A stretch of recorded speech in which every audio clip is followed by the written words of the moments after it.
Bom dia, doutor. Nós estamos a fazer algumas perguntas nesta área do HIV. Primeiro começávamos por perguntar: a infecção por HIV é comum aqui na Guiné-Bissau? É comum. Quais são as pessoas, faixas etárias que são mais afetadas? As faixas etárias mais afetadas são idades sexualmente ativas. São essas idades entre 15 a 45 anos de idade. São pessoas mais afetadas que apresentam aqui no centro. Como é que esta doença é vista pela sociedade? A doença é recebida como um tabu, porque depois de 1985 foi descoberta o primeiro caso de infecção com HIV, com vírus tipo 2 em Portugal. Então, essa notícia de infecção foi recebida cá na Guiné como a porta de entrada ou a via de transmissão mais pronunciada no país é a via sexual. Então, as pessoas têm aquele tabu, estão com medo, porque se vê como pessoas têm muitos parceiros promíscuos, pessoas que têm muitos parceiros, pessoas instáveis no amor. Então, por isso, as pessoas pretendem preservar, calar, não aceitar o estatuto, o diagnóstico do HIV. Você tem que passar por várias sessões, explicar qual é a vantagem de fazer o teste, qual é a desvantagem de não ser detectado o vírus na fase mais avançada. Então, leva quase 4 ou 5 sessões para fazer com que a pessoa aceita fazer o teste do HIV. Sim, e isso requer um trabalho do médico muito importante para fazer essa sensibilização da população. Sim. Como é que o doutor vê esse trabalho do médico na sensibilização? É muito importante porque, na verdade, estamos a trabalhar na comunidade. Essa comunidade tem um baixo nível sociocultural em relação aos que estão na cidade. Então, você precisa de fazer uma educação sanitária com os pacientes, explicar sobre o que você pretende encontrar neles. Então, é necessário fazer a sensibilização. E o diagnóstico da doença, como é que é feito cá? O diagnóstico da doença é feito através da clínica e meios laboratoriais. Na clínica, você, com anamnese, exame físico, você acaba por identificar alguns sinais e sintomas da doença e algumas antecedentes patológicas pessoal e familiar, e depois classificá-la com a sensibilização antes do diagnóstico e depois do diagnóstico para se introduzir um tratamento antirretroviral, porque senão vai ter muitos casos de abandono. E o nome do teste laboratorial que é usado, o DESMA? Então, o diagnóstico laboratorial se faz o primeiro teste, o determine, o segundo teste de confirmação do tipo, que é o Field Response, e o terceiro teste de confirmação do diagnóstico, que é o PCR. Então, é necessário fazer 3 testes. Nesse primeiro teste, que é o determine, ou o DESMA, é importante ter esse nome em código para que as pessoas façam. Antes usávamos o código, mas que não é necessário, porque o objetivo da OMS a este milênio sobre o VIH é conseguir sensibilizar as pessoas, testar, e essas pessoas devem conhecer os resultados e serem introduzidos no tratamento. Então, de maneira que a sensibilização, mas há casos, há pacientes, ou há casos em que são casos vulneráveis, são casos mais de riscos, como as grávidas, as crianças menores de 15 anos. É necessário fazer sensibilização e fazer sessões de sensibilização com esses pacientes. Mas o ideal é diagnosticar e tratar no momento. Esse diagnóstico, quando é positivo, como é que é comunicado ao doente? Então, antes de indicar o teste, você deve fazer a sensibilização, explicar ao paciente que vai indicar o teste.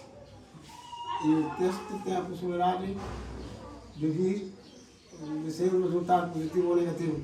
E se sair negativo, não significa que essa pessoa escapou da doença. Tem que continuar a ter a vigilância,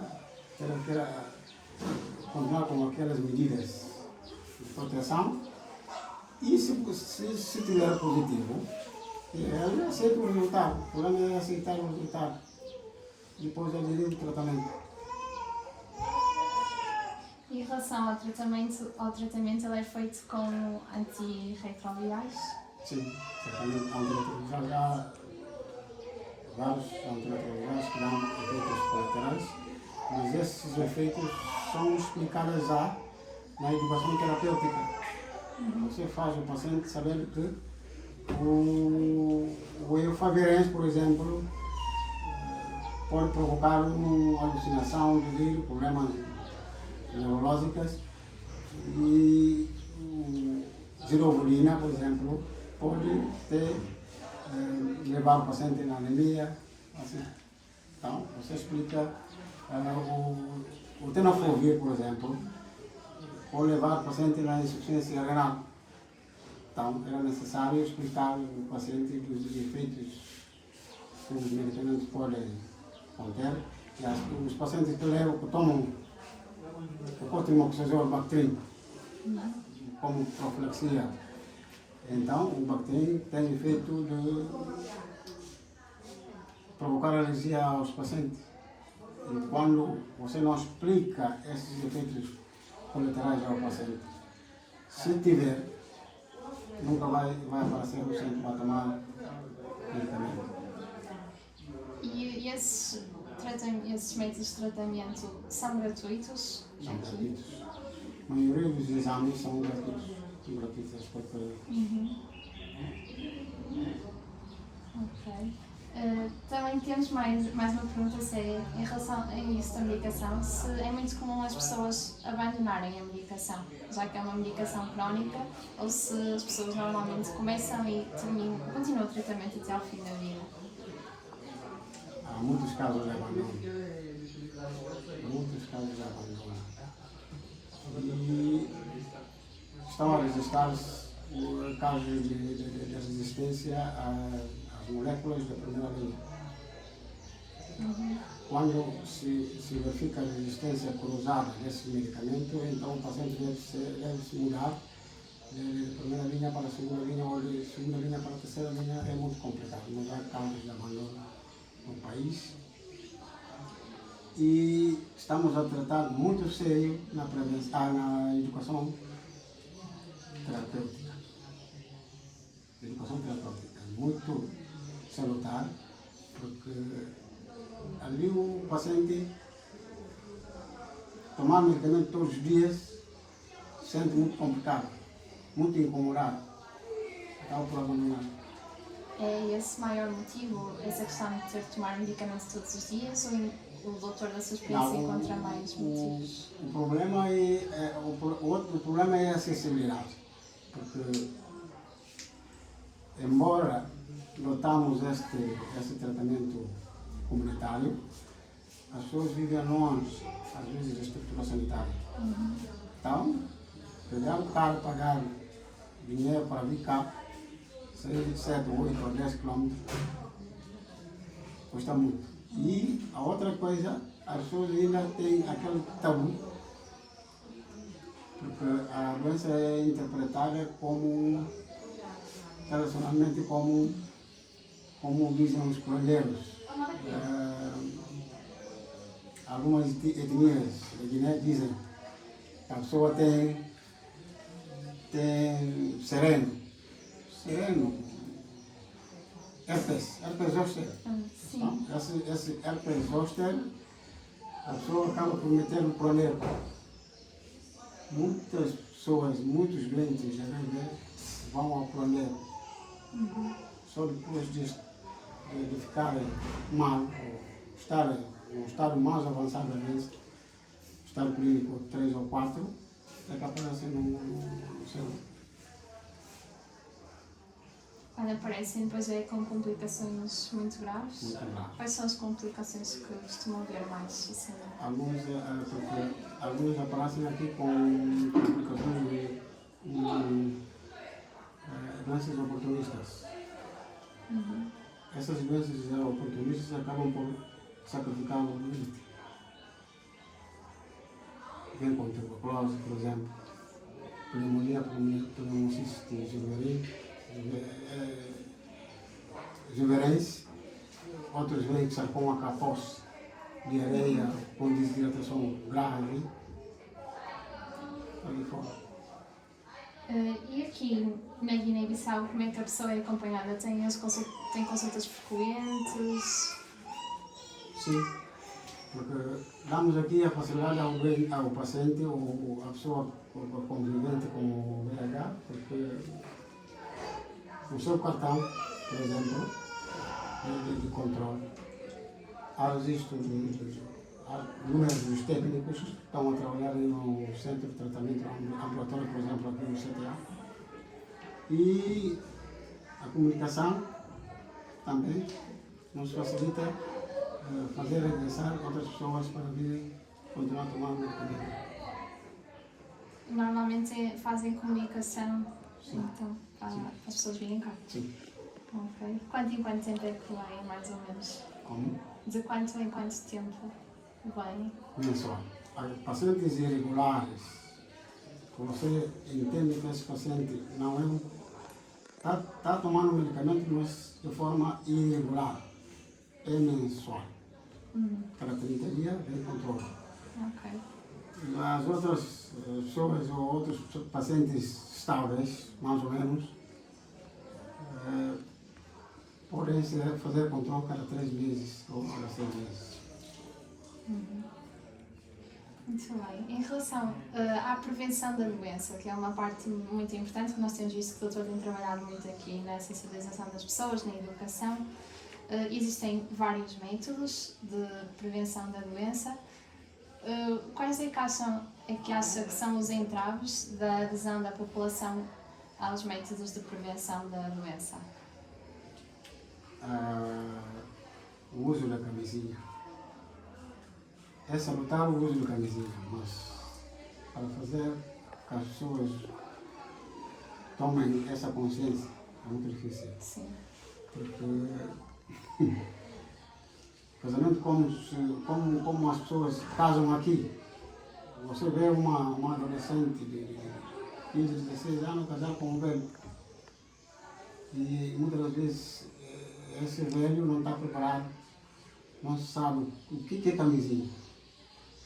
O uso da camisinha ainda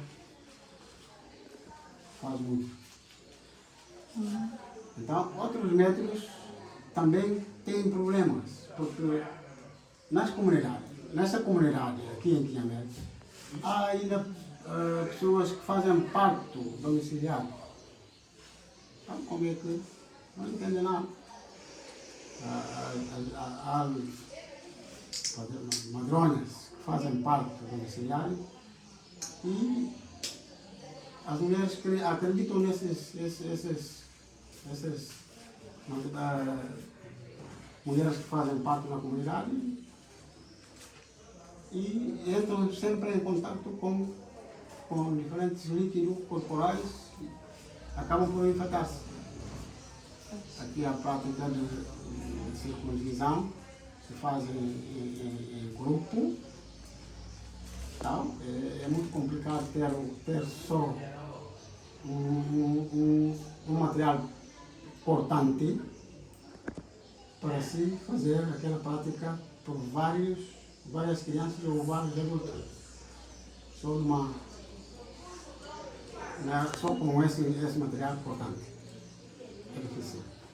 Então, a forma de transfusão aqui, ainda o país não está preparado assim em termos laboratoriais. Às vezes ocorrem falhas sobre o diagnóstico ou, como posso dizer, o exame desse sangue pode ser doado a outro paciente. Uma outra coisa é que a transmissão de mãe para o filho. Aqui se faz o PTMF, as mulheres na consulta pré-natal, quando é detectado com a infecção do VIH, começa logo a fazer profilaxia, mas muitas vezes, se não entender, acaba por desaparecer e fazer o parto domiciliar. E a criança não vai ter aquela oportunidade de fazer o PCR, o DIP, o diagnóstico precoce infantil. Ainda é um problema sério. A criança não consegue fazer esse diagnóstico e não consegue fazer profilaxia, que se costuma fazer. Quando é que se suspeita que uma criança tem possivelmente HIV? Uma criança com um crescimento assim defeituoso, uma criança com desnutrição, uma criança com diarreia persistente ou com perda de peso mais acentuado, então você suspeita que essa criança pode ter suspeita da mãe. Exato. Em relação, agora assim só para terminar, uma pergunta mais de reflexão, é que o doutor acha que se podia fazer a nível do país, da Guiné-Bissau, ou mesmo apenas aqui na região de Quinamel, em termos de saúde pública, que medidas acha que podiam ser implementadas para prevenir, para atuar nesta doença? Devemos implementar o médico da família. O médico da família vai até a base da comunidade. Nós estamos aqui, às vezes, de um momento ao outro, fazemos a campanha a nível da comunidade. Nós teremos mais tempo aqui em relação ao médico da família que está na comunidade. E, embora temos os agentes de saúde comunitária que estão a ser já preparadas para poder ajudar ou intervir nesse setor. Já estão treinadas para fazer o teste de despistagem, pelo menos determine o teste da confirmação do tipo e o PCR, que é o paciente se vai fazer aqui no centro lá. Então, devemos implementar esse sistema médico de família. É importante. Muito obrigada, doutor. Tá bem. Obrigada. Tá bem.